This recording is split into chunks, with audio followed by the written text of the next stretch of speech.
Hello and welcome to the First Impressions podcast. My name's Chris John Riley, and together with my co-host Martin McKay, we'll be talking to presenters at the upcoming FIRST conference taking place in Denver, Colorado between June 14th and 19th, 2026. We look forward to seeing you at the conference, and now we join our interview in progress.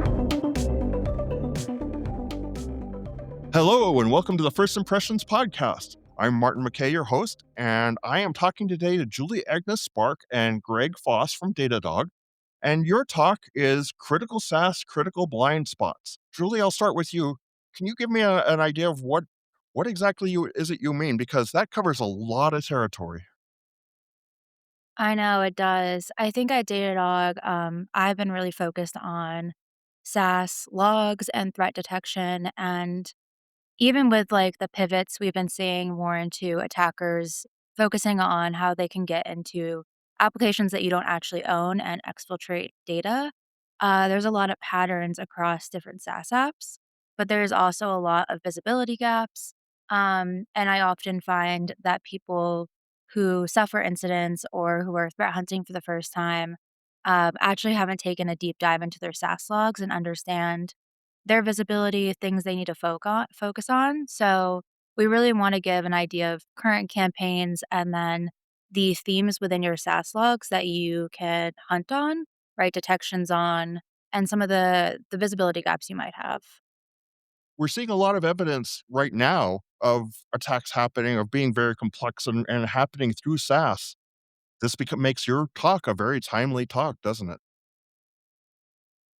Yeah, exactly. I mean, that's kind of, I think, perfect timing for this type of talk. Big thing we've been following lately is a lot of these supply chain based attacks where people are getting into endpoint systems and then being able to steal credentials to these SaaS applications very easily and quickly pivot, rapidly and exfiltrate data from various SaaS apps. And it's something where I think we've seen a extremely rapid uptick in these types of attacks. So very timely for this type of talk, I think.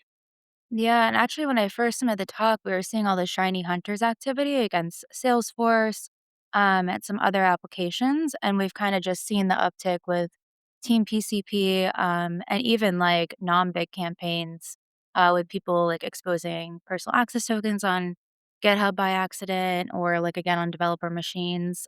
And so I think for the first time, the industry is really figuring out how to address these SaaS apps that like the responsibility model is that you don't own them. You can't influence what they log, but what can you actually do? Yeah. And it all comes down to identity. At the core now, so much of it is tied to these non-human identities in particular, where, API keys are easily accessible by attackers once they're on these developer systems, as Julie was mentioning. It's just really made it a much more streamlined process to get into very sensitive data very quickly. You mentioned the word identity, and could you explain what you mean by that? Because that's a complex idea that could mean humans, it could mean computers, it could mean anything.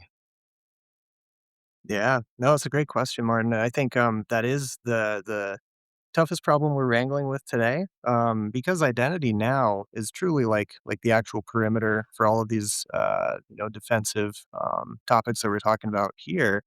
The big thing with identity that we like to focus on, of course, there's the individual's accounts, like named accounts that tie to things like your email, your system, your, various like business applications and things. But the one that's most concerning, I would say, is like these non-human identities. Because for each individual, there's anywhere, I think the average is around 80 non-human identities tied to each individual person, and those being able to correlate those back to the proper individual, understanding how they're used, threat modeling around those is incredibly difficult. It's becoming more and more of a problem we need to focus on, given that that is largely how a lot of these agentic tools are accessing various sources. A lot of people are shifting to doing API work so they can pass the identity information off to, say, Claude, so it can go and perform actions for them. So being able to associate that activity with individuals appropriately, tie that to like, is this person's agent, or was this lifted from their system and is being misused now? That is a big area I think has been very interesting to wrap our heads around and figure out how we can improve the defenses that we try and build around these types of things. Well, as we're seeing, all it takes is one chink in somebody else's armor nowadays, and you're compromised because of these, as you said, supply chain attacks. I mean, some people are still struggling with basic security concepts. Is this something where it's realistic for them to, for like a small company, to be able to audit some of these things from third parties and have a secure infrastructure?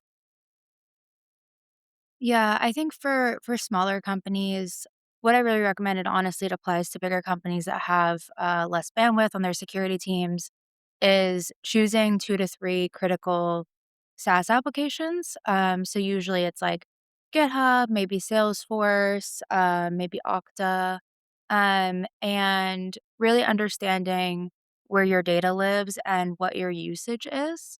So that could even be like a 2-day hunt where you just look at logs and you have a better understanding and you document it. I think that is the most realistic for smaller, less mature organizations. And then you have the more mature organizations that have the bandwidth to dedicate to writing extensive detections, etc. So we want to provide information on where you should hunt and what your visibility gaps are. And I think that helps people who are doing, pulled into detection, IR, corporate security. When you see smaller orgs, people tend to have to do all of it. What are people going to learn from your presentation? What are they going to be able to take away from it? Yeah, we really want people to understand 2 big things. So, what are the patterns we're seeing, specifically with initial access and data exfiltration? Because that's a lot of visibility that you hopefully get in SaaS logs. Which I've seen typically a lot of behaviors like aren't logged as well, but your authentication events and your data exfiltration is typically included. So, what are the broad patterns for them to apply to different apps? Some specific detections, and then their limitations they're going to run into. So, to just really prep them for leaving the talk and going back to their organization and like feeling equipped to start looking at their data. I think you bring up a really good point of, hey, this is a huge problem. Just go and start something small. Start taking it, like you said, take a day to just review these logs and understand what normal looks like and understand what you're seeing. So that's a really big point to me. Yeah. Yeah, and I think with we saw last year Shiny Hunters with Snowflake first and then Salesforce is that there was such a like panic of these incidents and IR teams and supporting teams like detection engineers, threat intel folks had just they didn't know where to look because they never looked at it before. And that really slows down IR. It slows down a lot of areas of just there hasn't been focus on it. So there seems to be more and more focus on it now, right? We see Shiny Hunters, Team PCP, and so how can we take our knowledge and share that in a way that gives people a starting point? Yeah, that's a great point, Julie. I think like you definitely don't want the first time you're looking at these logs to be in the middle of an incident there where you're trying to wrap your head around what happened. Want to have a good understanding, understand your baselines, what normal looks like, all those types of things. Very important to prepare for when it really matters. I remember a compromise years ago where they hadn't been doing all of the things you're talking about, and they only found the compromise because their exfiltration of their data spiked, and when they got the bill, they went, "This is 3 times, 4 times our normal data usage. What happened?" So yeah, knowing what normal looks like, knowing what sort of exfiltration you or not exfiltration, what sort of traffic, what sort of logs you've already got is a huge thing. What haven't I asked you about? I think one of the things would touch on, and back to this visibility part is right. You mentioned there's like a bigger bill, right? With GitHub, if someone exfiltrates all your repos, you're not getting a bigger bill. You probably will know because they're trying to ransom you, but you lack a lot of visibility. And these SaaS companies there's no forcing factor to make them security minded or for them to put in more security controls. As an industry, hopefully people start feeling that this is a very big problem and we can start pushing our vendors that are owning our data to consider security because Salesforce is not a security company, GitHub is not a security company, but they have all of our data. How about you, Greg? Is anything you would like to add at the end?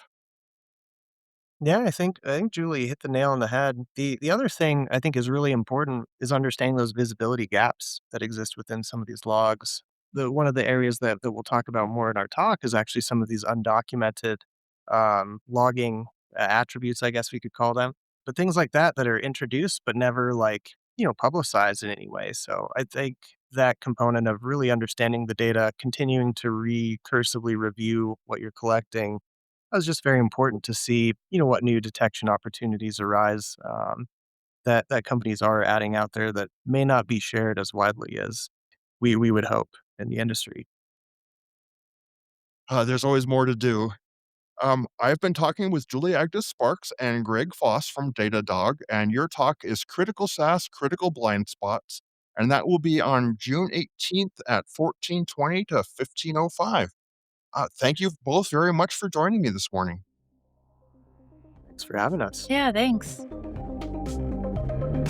You've been listening to the First Impressions podcast, the official podcast of the First Conference. The upcoming First Conference is taking place in Denver, Colorado between June 14th and 19th. Looking forward to seeing you there.